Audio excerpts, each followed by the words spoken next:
I said earlier, Karen is on her way. She got caught up, so we'll add her to the afternoon now. So now we're going to talk to John Steuernol.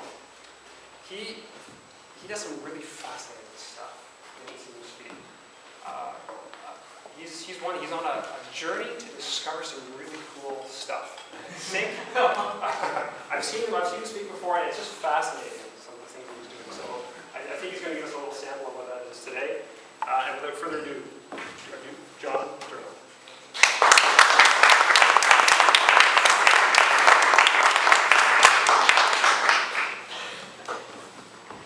This is my PowerPoint. It's good to be here today. I grew up in the corporate world. I spent a long time there. Matter of fact, 40 years ago, I spent a lot of time blowing things up. I spent 5 years when I was in my early 20s as a ground soldier in the Canadian Armed Forces. Then I spent some time in the mines. So I was basically learning how to destroy people and things of that nature. And now I'm learning how to put people back together in a powerful way. I turned 60 a few months ago, and I'm actually in way better health today than I was when I was 50. 2 years ago, this past weekend, I had both hips replaced. I was actually back at work 10 days after the second surgery. So the first was September 16th, the second was November 15th. And I was actually back at work 10 days, and Manuel, I said, "What are you doing?" He says, "Well, I'm working." He says, "You're supposed to be at home." He says, "Well, I'm working." And I credit the fact that I could get back to work after major surgery. I had actually zero cartilage in either hip when I went in there. Matter of fact, the doc said when we went in there, he said, "You know, I could have shaved from the shine on the inside of the acetabulum because there was zero cartilage." I credit the fact that I was able to do that to a number of things. Number one, I had a great surgeon over at Sunnybrook. Amazing guy, Dr. Jeff Gollish, does really good work. Number two, I met Dr. Mike Mandel. I became familiar with his work here at NLP Canada and was learning about the power of the mind, something I had been oblivious to for the first many years of my life.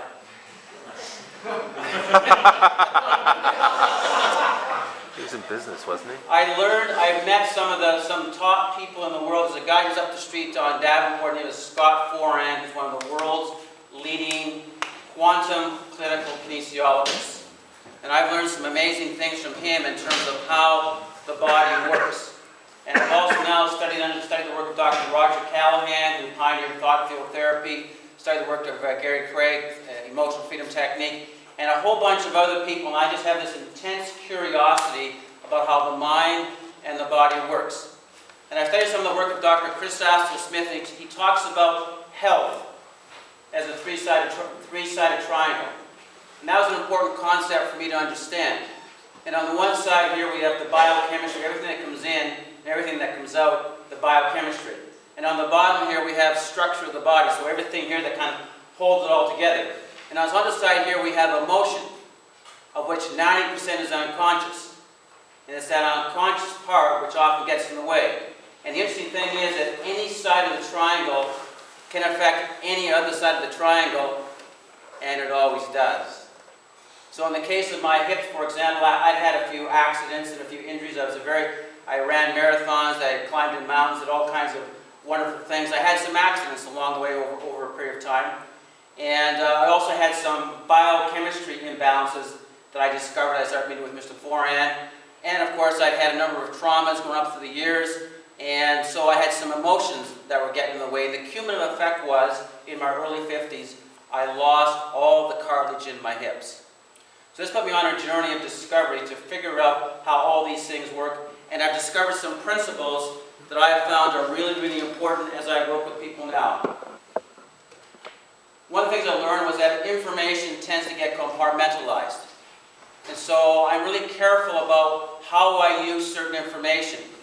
I love what I've learned about hypnosis, but I know with certain clients that's not the right approach. And I love the work I've learned about thought field therapy, but I also know for some clients that's not the right approach. I like to respect both the complexities and the uniqueness of the body and the mind. And even though there are patterns that work for everyone, I've come to recognize each individual is absolutely unique in terms of how those things all work together. Every body has a very unique energetic signature. So right now I'm enrolled in the Eden Energy Medicine Certification Program. It's a 4-year program I decided at the age of 60 I need to learn some new stuff. And so now I'm in this program learning about how all the energies of the body work together. I've learned to respect the innate intelligence of the body, and I've come to discover along the way our bodies have an amazing, unique, innate intelligence. And the body wants to be healed, but sometimes we have to get stuff out of the way that are impediments to the healing process. I've learned to avoid having predetermined outcomes.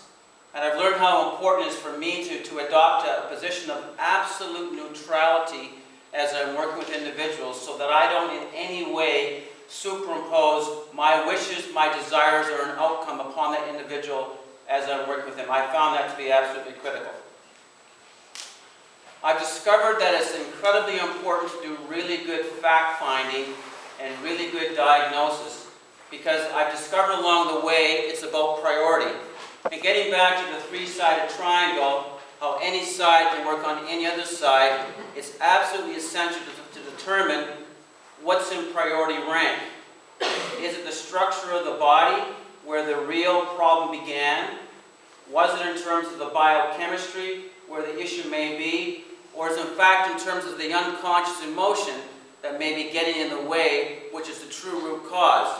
And we probably all have heard of situations where an individual goes to a chiropractor time and time again, and they get all those adjustments going, and they feel really good for maybe a week, maybe even 2 weeks, but then they're back to the chiropractor again.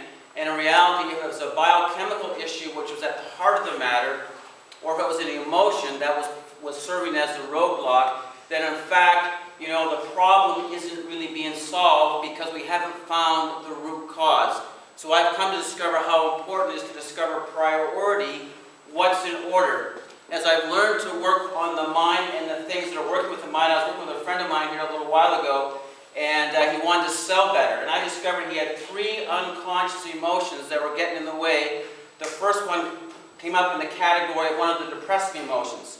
And the second was in the category of the anxious emotions. And the third one was back in the category of the depressed emotions. And they showed up in priority rank in terms of what needed to be released. And we released them, and he moved on, and he was able to do some things that were really important to him. I've also learned how important it is to allow the body to tell us what is the optimal protocol for that person in terms of healing. And what I want to do is I'd like to invite Michael Hernandez to come up and just help me here with a little kind of visual display of some things I've learned. I've been trained by Scott Foran. He's one of the top clinical kinesiologists in the world. And so I started studying something called psychoneuroimmunology.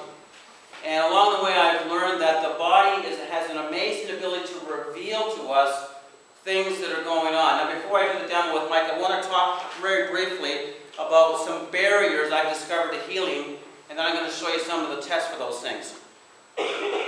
One of the barriers to healing is if the polarity of your body is reversed, then in reality the capacity of your body to heal is compromised. So I'm just going to use Michael here as a test subject. All I'm going to do is I'm going to just make sure this muscle works properly. So pull like that. We're just going to make sure the muscle can be inhibited, and the muscle was inhibited. And now Michael's going to show you the standard test to test for polarity. So that's just a hand, because this is a south pole, and this should be a north pole. So we're going to see if Michael's polarity is correct right now. And in fact, it's not. Put your hand upside down. Zip yourself up, and then do K27. Okay. So right now, a moment ago, as if Michael was standing on his head in terms of his polarity.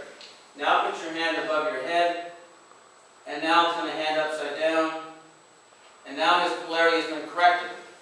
85% of cancer patients have reversed polarity.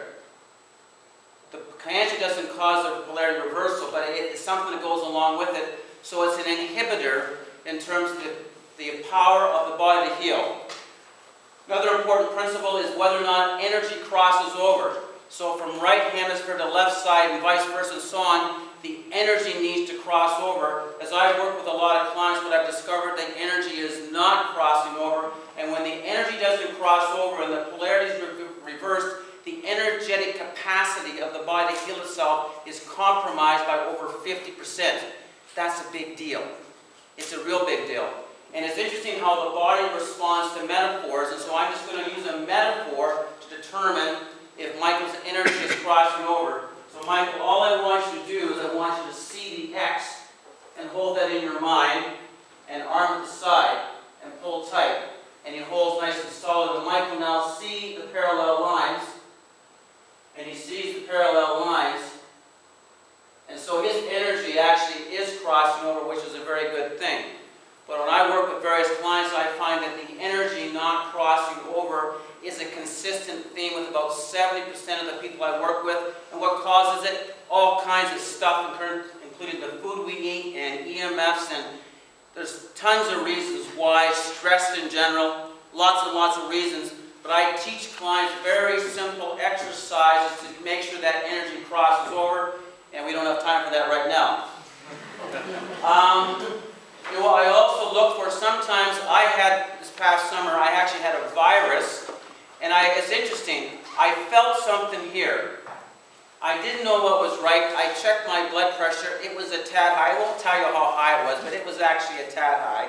It was actually more than a tad high. And so I went to see Scott Foran, this guy that I work with who trains me, and he says, oh dang it, you got a virus, and it had inhabited both my brain and my heart. A little red clover, and 3 days later, and it's gone. Now it's interesting, I could sense, because I become very sensitive how my energies work. I knew something wasn't quite right. And what Scott has told me many, many times, he says, you know something, when a virus, and I had actually discovered a protocol, a thought field therapy protocol to reduce my blood pressure. I was actually with a doc at a camp this summer. I said, hey doc, take my blood pressure. It was 168 over 86 or something like that. So then I did my little thought field tapping sequence, and it went down to 146 over 62 in 4 minutes with a tapping protocol that I used. The doc said, that's amazing. So I knew this, but I also knew that the virus, sometimes when a virus inhabits the brain, it screws with the chemistry and doesn't allow the protocol to hold.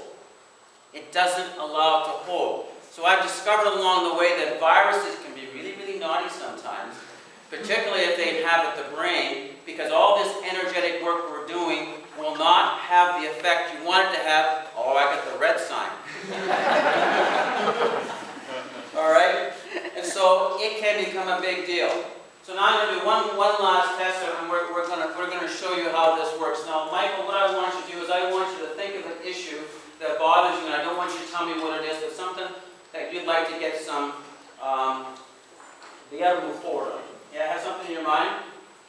So he's holding that in his mind, and as we're doing that, we see there's no energy there. Now just think of a very happy place, a place you'd like to be, and it holds nice and strong. Now I don't know what the issue is, I don't have to know what the issue is, but his mind knows it is, his mind actually knows the protocol that works. So holding that issue in the mind, I have permission for the truth. The optimal protocol for Michael Hernandez for the issue he holds in his mind is NLP, pull tight. Is thought field therapy, pull tight. Is in fact hypnosis, pull tight. And so in that particular situation, I tried a number of things, and I actually know some NLP, I know some thought field therapy, I know some hypnosis. And it's interesting, his body will actually know what my body and mind knows, and so I have a toolkit. And based upon the toolkit that I have, it knows that with my hypnosis skills, with the issue he has in his situation, the optimal protocol would be using hypnosis. So what do? I don't second guess what it should be. I simply ask the person's body to reveal to me, recognizing the innate intelligence of the body, what is the protocol that would work. Thanks for your time. I wish you had more time to talk about more things, but it's been fun. Thank you.